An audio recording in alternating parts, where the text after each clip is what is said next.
What's up, nerds? It's Mason. Hey, fuck a pandemic. I'm still bringing a haul. Thanks very much to InStockTrades.com Damage Sell. A lot of people were going hard on that. They dropped some really good stuff, some out of print stuff at 50% off. Plus, with a loyalty discount, 52% off. Let's shave some pennies off those prices. So I nabbed some great stuff. Definitely took a big chunk off my backlog. Definitely made me feel better about not being able to buy the new releases I was anticipating. Specifically, books like Absolute Day Tripper and the Wolverine Omnibus reprint. You can find those on Amazon.com, cheapgraphicnovels.com, and other venues, but they aren't at a significant discount compared to what would be expected from IST. So I'm going to be patient and wait for Diamond to resume distribution and get them at the pleasurable IST discount, because I don't need them right now. So I'm going to save money, and I already spent enough anyway on this great haul. So let's get started. Just a couple of trades that I got. These aren't from the damage sale. Some of these I picked up just to get that free shipping. So I picked up Shredder in Hell from Teenage Mutant Ninja Turtles. This is an IDW book. Yeah, this was recommended on the Omnibus Facebook group. So been a while since I did some TMNT, and it just looked cool. I like Shredder. So yeah, Shredder in Hell. I did read this over the weekend. Basically collects issues 1 through 5 of this mini-series. It was a really fun book, quick read, really cool artwork. Yeah. Try to share some. I don't share enough. But, oh yeah, this little monster eye creature was pretty creepy. But yeah, just Shredder going through hell, battling. Some of it was a little confusing with the characters. Like, it was Shredder and Shredder's evil twin brother or something like that. I don't know. It was a little hard to follow at times. But for the most part, I enjoyed a quick read. Definitely, I haven't read the current IDW TMNT that everybody says is really good, and it kind of made me curious about it. So it's one of those eventually I might check it out kind of series. Another little trade that I picked up was the Mystery Science Theater 3000. This collects that whole mini-series. I think it's 5 or 6 issues. This one I was picking up in single issues just because I love MSTK, and I wanted to support the book, so I was also picking up the singles of this. But I think I didn't pick up like the last 1 or 2 issues, so I haven't read this whole thing. But what I did read was really hilarious. If you don't know about MSTK, they kind of make fun of stuff. They riff on old movies or bad movies. Just a couple of robots and this regular guy. But the way they did it with a comic book, it actually translated really well. I was a little surprised. Highly recommended if you like MSTK. Definitely pick this up. Very cheap, lots of fun. So like mostly the stories are kind of golden silver age type feel, really corny, but the way they make fun of it, like they're in the story, but they're also, it's like whatever, how Deadpool is, like he knows he's in a comic book. Yeah, they kind of make fun of it while being in the story. It's a lot of fun. I don't know. So I'm excited to finish that up. Love MSTK. What's your favorite MSTK movie, if you're a fan? Mine is Soul Taker, greatest one, followed closely by Squirm. So many good stuff. Next, also not a damaged book, but another one that I just wanted to try out, which was the Batman City of Crime Deluxe Edition. So this one, so it collects Detective Comics 801 to 808, 811 to 814, and then one little tale from issue 800. This is written by David Lapham. So, this one, it looked cool. I'm a sucker for deluxe editions that collect the continuity of Batman, whether it be Batman or Detective Comics. I did see this came out, I think it was maybe at the end of February, if not the beginning of March. And Omar from Near Mint Condition, did an overview of it, and it looked really cool. But then he stated in the Omnibus live chat or whatever that he didn't really like the book, so that kind of turned me off of it. So I put it on my back burner. Then I was like, well, I still want to read it. I don't know. I'll give it a chance. It's Batman. And it kind of sucked. Damn it. It wasn't like totally horrible. I've definitely read worse Batman, but this one, it suffers from what I like to call words on a page syndrome, where it's just words on a page, like there is no substance. What am I reading? Who cares? It was kind of, just little stories of different crimes happening around Gotham City. God, it was just bad. It was like, I remember Omar saying, like, there are some writers, they could be good writers, but they're not good for a certain character. And I think this book suffered from that. Like, I could tell that David Lapham was a good writer, but Batman and that Gotham City, it wasn't working for him, at least in this series. I feel sorry for people that might have been picking this up in singles, going, what the fuck am I reading? Like, this would have, if I was picking this up in singles, it might have motivated me to drop the title. But yeah, it was not good. Not a book that, usually if I really don't like a book, I will immediately try to resell it. But if it's a small book like this, like, what did I paid like $16 for this, what am I gonna get, $10 for it, blah, blah, blah. I'll keep it because it's Batman, just to say that I have it, blah, blah, blah. But not recommended unless you just down with reading anything Batman. It was not good. I don't know, yikes. I finished it though. Usually I try to finish everything I start. There's only been a couple of comics where I was like, I literally don't care, I'm putting it down. All right, now we got some damaged books to show off. First, I picked up this, The Worst of Eerie Publications. Love Eerie Pub magazines. One of my favorite things to collect are those old magazines. So this one was just a cool collection. I think it was like $13, with the damage sale.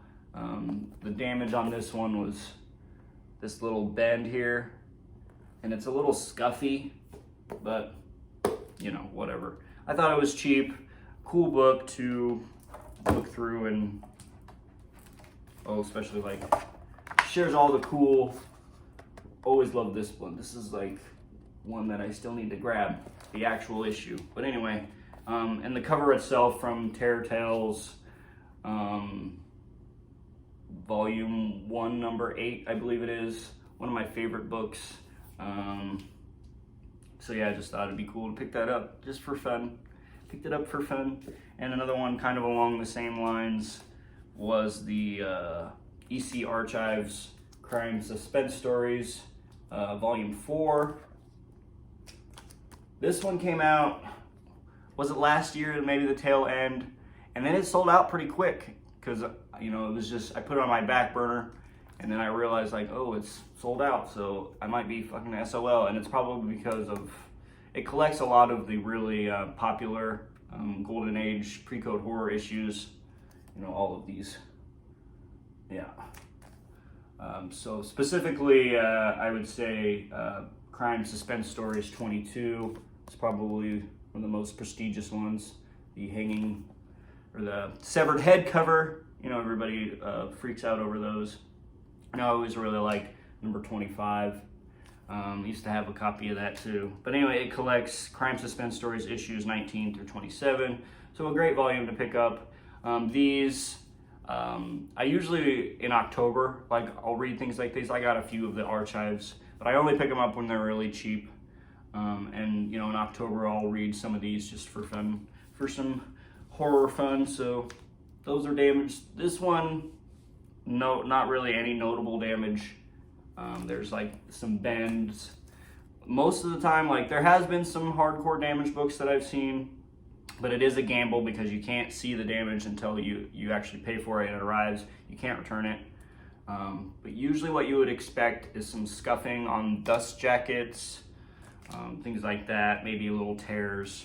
But usually the book is generally complete and readable and generally aesthetically pleasing. And then for that discount, you can't really complain, especially when something is sold out. So that's nice. Nice. A couple more. Another one that came out in the fall was Kill or Be Killed Deluxe Edition by Ed Brubaker, Sean Phillips. You know, that crime team. This was one that it was hard to not buy the single issues because it looked like a cool story. And then also not buy the trades. I wanted to wait for a nice deluxe edition, and there it is. And then it was just on my back burner for a little while, and then it kind of, you know, I don't know. But the damage sale, the 52% off, made me pull the trigger on it. Everybody always says what a great book it is. Damage on this one was, you know, some scuffing. I don't know how well that looks, but if you can see that bend. So that's what you might expect from a damaged book like that from IST. So excited to get into that one. All right, another one. This was one of my favorite scores. I saw it once on the damage sale and didn't scoop it up fast enough. I was really hating myself, and I was hoping it would come back. And I think the next day it came back, so I scooped it up immediately. But it was the Gail Simone Red Sonja Omnibus. This was a really cool looking book. Also another one that I should have picked up right when it was released, but I didn't. Everybody always says how fun it is. And I was a little intimidated by it because I've never read Red Sonja, so I didn't know if it would be for me. But it looked really cool, and it's always fun to give a new character a chance. So yeah, I saw that on a damage sale, picked it up. And again, damage on this one, you know, just some scuffing on the corners, nothing crazy. I think down here there's a little bend, but again, big deal. So I've gotten halfway into this one. This one is a lot of fun. I'm really enjoying it. I'm glad I do. Red Sonja, she's definitely a battle hard vixen. I don't know. She likes to drink and swear and have fun and cut people's heads off. She's a warrior. And it's great to give more female characters a try too. So Gail Simone definitely is in tune with the character.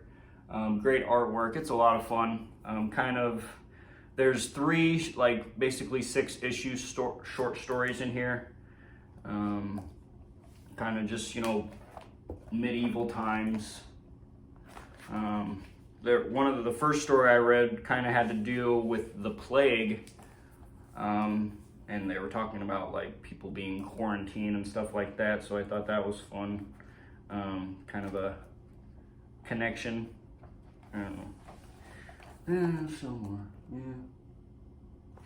So anyway, this has been a lot of fun. I'm glad I finally checked it out. It's also kind of making me feel bad because there was this statue that I really want. I think it was maybe the end of 2018, if not last year.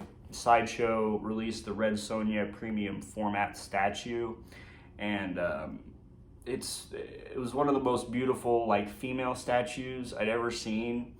And you know, it releases for like $500, and I remember like really wanting it, but talking myself out of it was because like I don't know who the fuck Red Sonja is. I'm just gonna buy a $500 statue just because it looks cool. Like I know nothing about the character. I should just chill. But it was such a cool statue, and then it sold out. I didn't even realize that it sold out. I thought that was rare for statues to totally sell out unless it's like a major character. And then like I looked for it again, just to see what I could get it for, and it's like sold out, $1,000. God. Oh, it's such a cool statue. I'm just kind of pissed. Because it'd be cool to buy the statue, display the statue with the book. I'm so nerdy. But it really, like, sometimes it's hard to nail, like, female faces and stuff with statues. If you're familiar with that. And that one, it's, like, it was totally beautiful with the sword and the severed head. Damn, it would have been badass, but I'm not spending $1,000. Don't do it, Mason. You can live without it. But anyway, it was a dope statue. Damn it. Why do those things have to sell out? I don't know. But anyway, just two more. Finally glad I fucking got off my want list. Finished it, but I picked up on the damage sale. Absolute Preacher. Number 2, these some heavy bitches. And number 3, yeah. So I got all of Preacher in the glorious absolutes, the best looking absolutes in my opinion. Like Sandman absolutes, like Sandman's my favorite comics or whatever, but I still think that these like look better as absolutes, just the way that they are made. Oh yeah. And the damage, like, oh, wait a minute, okay, I lied. I did not pick up volume 2 in the damage sale. I found it on eBay. It was like $59.99. That free shipping. Come on, man. Because usually, if you buy them brand new on IST, the cheapest is, I think it's $87. And the damaged are $70. So I found this one just randomly on eBay, $60 shipped. So that was a damn good deal. So totally clean, sealed. Glad to have that one. Here's the other side. Yes. Thick boys. And then the third one I did buy on damage. So, and so yeah, there's that. Yeah. You can see a little imperfection on the corners, especially when you order absolutes off the damage. You probably would expect like a corner ding or something. It's not like flawless. Big deal for that discount, right? Anyway, so happy that I finally have all the Preachers because they are kind of expensive, but one of the best stories, one of my favorite stories, definitely by the great Garth Ennis. Not a big fan of the show, but whatever. So yeah, what a haul. Thank you. Thank you, IST. That's what I mean. Anyway, so that's all the books I got to share with you. Had some great reading, great pickups. Been a great month, despite all the craziness. Hope everyone's doing well. Again, I'd love to know what you guys' favorite MST3K movie is, and any other things you want to shout at me. Thanks again for watching, and I'll see you next time. Peace.